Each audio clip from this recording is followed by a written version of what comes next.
The 9th India-Latin American Caribbean Conclave concludes in New Delhi.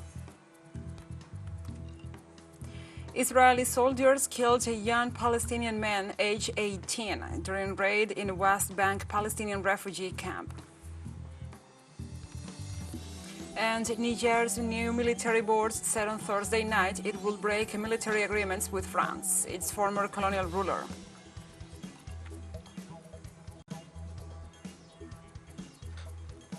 Hello from the headquarters of teleSUR English in Havana, Cuba. This is from the south. I'm your anchor Gladys Quesada, and these are the news. In New Delhi, the closing session of the 9th India-Latin American Caribbean Conclave is being held. This important event concludes this Friday, where 25 countries from Latin America and the Caribbean, such as Cuba, Mexico, Bolivia, Honduras, Haiti, among others, participated with government delegations and business persons. This is the 9th meeting in which investment and cooperation opportunities were discussed among the countries attending.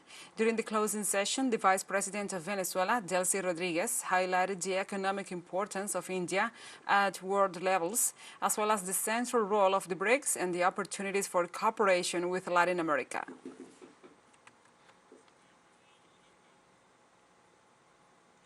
On the other hand, the Executive Vice President of Venezuela referred to the unilateral coercive measures against her country that affect the region. I'm talking at this moment as an affected country by illegitimate sensations that are taking back our region. We have seen the impact that has in the Caribbean region, has also in South America. The principal energy producer of the world has been struck by sensations, but also is hitting the bi-regional trade. When we see how between the years 2018 and 2022, Venezuela were exporting to India was $15 million, being very shocked by the blockade. So we said that the lifting of that unlawful and illegitimate sensation is necessary for all of us. In this context, the 4th India CARICOM ministerial meeting was held in New Delhi under the slogan Unleashing the Potential of the Global South. The event took place within the framework of the 9th India-Latin American Caribbean Conclave, with the participation of delegations from Venezuela, Cuba, Mexico, Chile, among other countries. The ministerial meeting discussed the importance of addressing a variety of global issues, such as food and energy security and the fight against climate change. The officials were focused on deepening political commitment and cooperation in the context of the post-pandemic economic recovery. In this regard, Venezuelan Minister of Foreign Affairs, Iván Gil, referred to the Petro-Caribe initiative launched 18 years ago in the region.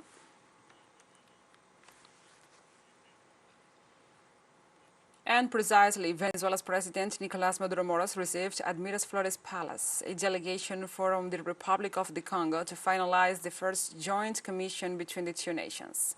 The Congolese representation, headed by the Minister of International Cooperation, Denis Christel Sassou Nguesso, was received at the Government Palace by the President Nicolás Maduro Moros and other officials. The commission expressed its gratitude for the hospitality and reiterated its desire to promote bilateral exchanges, as well as to explore the different areas of national investment, such as air and maritime transport. On the other hand, the head of the Venezuela-Congo Mixed Commission and Ministry of Planning, Ricardo Menendez, pointed out that in the South-South agenda, Africa plays an important role for the solidarity development. Venezuela's President Nicolás Maduro Moros denounced the U.S. multimedia The Voice of America for promoting hate against the Bolivarian nation. For us to move ahead to confront the campaigns, take for example The Voice of America. I denounce The Voice of America, which has a campaign. The Voice of America, which is an official multimedia from the White House of the United States, addressed to what they call the Americas, what we call our America, the mixed-race America, the rebellious, anti-imperialist and revolutionary America, with deep roots. And from the Voice of America, there's a campaign against Venezuela. And the Colombian prosecutor's office confirmed that the eldest son of the president, Gustavo Petro, named Nicolás Petro, will cooperate with the justice system after being charged with money laundering and illicit enrichment. At the security measure hearing on Thursday, August the 3rd, the prosecutor in the case, Mario Burgos, announced that Nicolás Petro acknowledged having received illegal money and added that this was used for his own benefit and not for the electoral campaign of the current head of state. Burgos affirmed that the president's son assured that he had received the assets from Samuel Santander López Sierra, Gabriel Ilzaca Acosta, and Oscar Camacho, all of them accused of drug trafficking. Finally, the official pointed out that this information will allow the prosecutor's office to open new lines of investigation into the case. For his part, on Thursday afternoon, the Colombian president, Gustavo Petro, distanced himself from any irregular actions carried out by his son during the presidential campaign. The president's statement came after his son, Nicolás Petro Burgos, said to Colombia's general prosecutor that his father's 2022 presidential campaign received irregular financing. Meanwhile, President Petro said that he has never requested any of his sons or daughters to commit any crime, neither to win nor to finance campaigns, nor for anything to do with power. Petro said that if such accusations were to be proven, he will step down as president.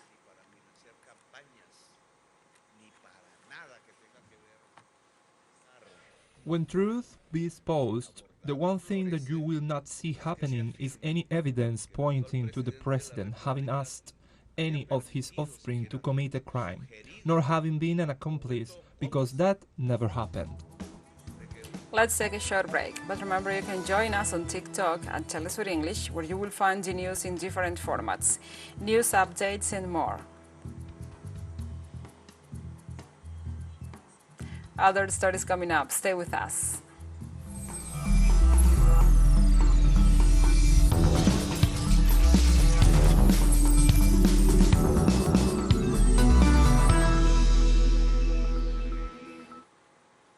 Welcome back.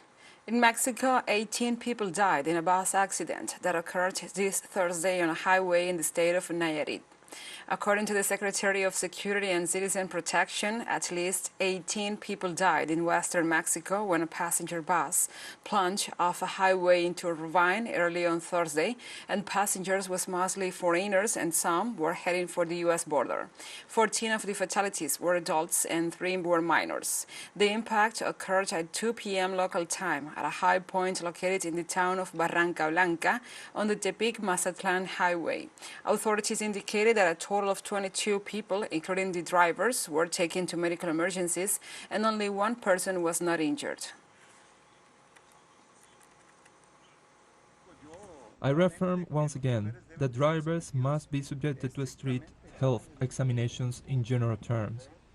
They should not be under the effects of any substance that would alter their driving efficiency.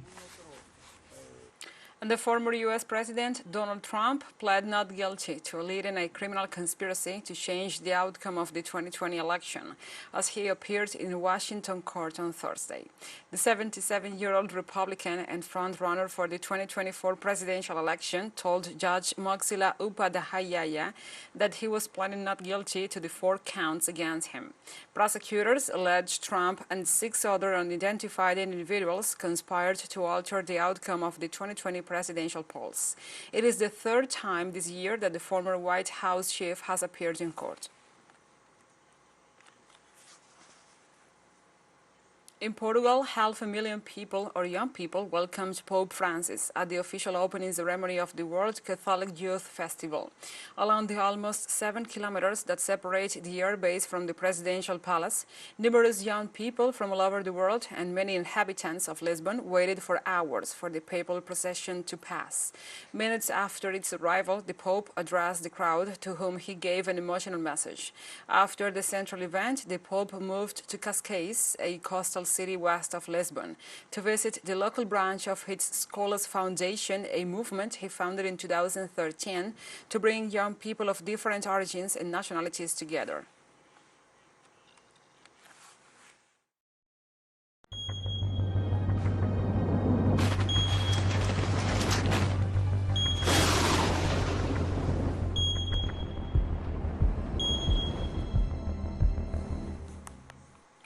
And now we move on to other topics. The surface temperature of the world's oceans hit its highest level as climate breakdown from burning fossil fuels causes the oceans to heat. The daily average sea surface temperature reached 20.96 degrees Celsius this week, beating the record of 20.95 set in 2016, according to the Copernicus Climate Modeling Service. Scientists said the record is likely to continue to be broken, as the oceans normally reach their warmest point globally in March, not August. Temperatures are likely due in part to the El Niño weather phenomenon. However, these weather patterns are likely to be exacerbated by climate decay and atmospheric warming. And on Friday, more than 1.2 million people have been evacuated from flooded areas in Hebei province in northern China. Meanwhile, more than 6,000 residents from 12 villages near the river were moved to safety on Thursday. Rescuers in China's northeastern province of Heilongjiang have moved more than 6,000 residents who were trapped in their homes due to continuous heavy rains in recent days. Storms in some cities and townships in the province began to hit the region early Wednesday morning. The city of Wushan in northern Heilongjiang, where the Songshua River flows, recorded more than 100 millimeters of rainfall at 7 p.m. on the day, prompting storm warnings and a high-level emergency flood response. The damage occurred 253 kilometers from the provincial capital Harbin city. We have a second short break coming up, but before we invite you to visit our YouTube channel at teleSUR English, and there you will be able to re-watch our interviews, the top stories, the special broadcastings, and more. Hit the subscribe button and activate the notification bell to stay up to date on the world's most recent events. We have a final short break. Don't go away.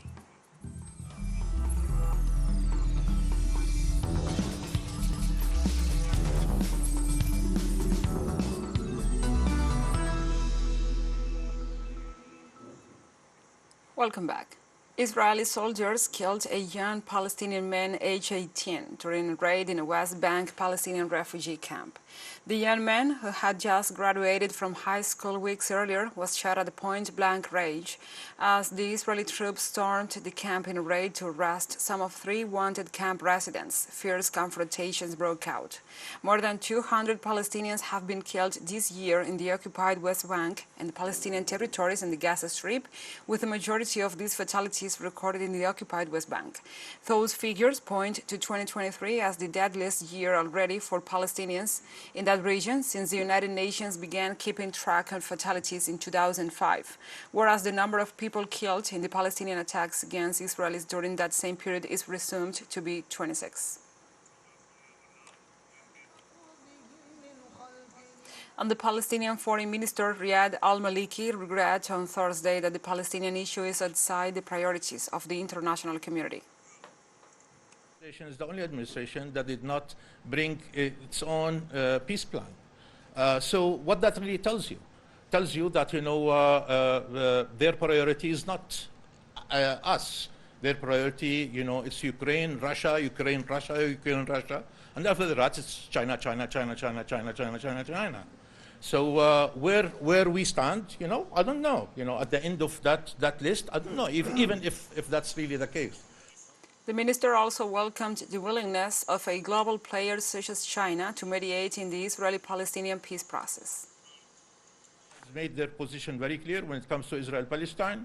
They made position very clear in support of the full membership of the state of Palestine to the UN system. And, for that reason, we appreciate very much the position of China. And we'd like to see China, betterly involved, in such process, in the future. Riyad al-Maliki also commented on Saudi Arabia's conditions for restoring relations with Israel, including the end of the Israeli occupation and the materialization of the state of Palestine. Arabia has put different conditions regarding normalization. One of these conditions is really, the end of Israeli occupation and the materialization of the state of Palestine. If that's really the case, then that's really very important. I hope that the Saudis will stick to that position and not to yield to any kind of pressure, intimidation coming from the Biden administration or any other. And Niger's new military board said on Thursday night it will break military agreements with France, its former colonial ruler. In a TV statement, the spokesperson of the National Coup Council for the Safeguarding of the Homeland, Amadou Abdrahmani, announced the termination of 5 military pacts with France dated between 1977 and 2020. As a result, France will have to withdraw between 1,000 and 1,500 military personnel deployed in the country. In addition, the military board also withdrew the powers of the ambassadors of France, Togo, Nigeria, and the United States. And Senegal's Foreign Minister Aissata Tall Sall said on Thursday that if there is a military intervention in Niger by the West African Regional Bloc, ECOWAS, her country will send troops. The high Senegalese official told reporters during a government press briefing in Dakar that there had been one coup too many in the region and cited Senegal's international commitments. The regional bloc threatened to use military force if President Mohamed Bazoum wasn't released from house arrest and reinstated by next Sunday, August the 6th. The military chiefs of the bloc's member countries met in Nigeria on Wednesday for 3 days of consultations. Niger is the 4th bloc member to undergo a putsch since 2020. Senegal's foreign minister reiterated that her country was obligated to go along with ECOWAS decisions. ECOWAS thought it was time to put an end to it. Now, yes, to answer the question, definitely the Senegalese military, for all these reasons, will be going. As I speak, the chiefs of staff of the ECOWAS member states are meeting to see what the modus operandi will be once the political decision has been taken at the highest level and at community level. So yes, our soldiers will go. How they will go, they are still in the process of consulting each other on that.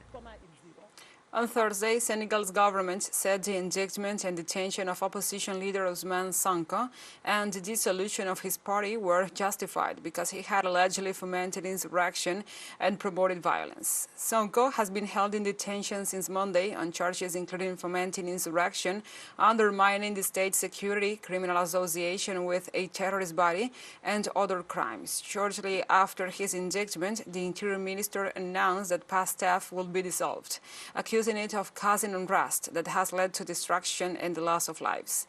On Thursday, Sonko's political coalition denounced what it called Sonko's abduction and urged people to mobilize to defend the Constitution and the fundamental freedoms. Since 2021, you have seen a number of calls for insurrection, a promotion of violence that has never existed in Senegal. Between 2021 and 2023, PASTEF, its organizations and its calls for insurrection have caused more deaths than in the entire political history of Senegal. From 1960 to 2023, there have never been so many deaths or so many demonstrations. The dissolution of a party is not linked to a lawsuit. It's an administrative authorization. First of all, it's a declaration system. You declare your association, you have obligations, and if you don't respect them, the administrative authority has the right to withdraw this authorization, so that's what you mean by dissolution. And we have come to the end of this news brief. But remember, you can find this and many other stories on our website at telesurenglish.net. And also, if you feel so inclined, please join us on social media for all the latest news. We are on Facebook, Twitter, Instagram, Telegram, and TikTok.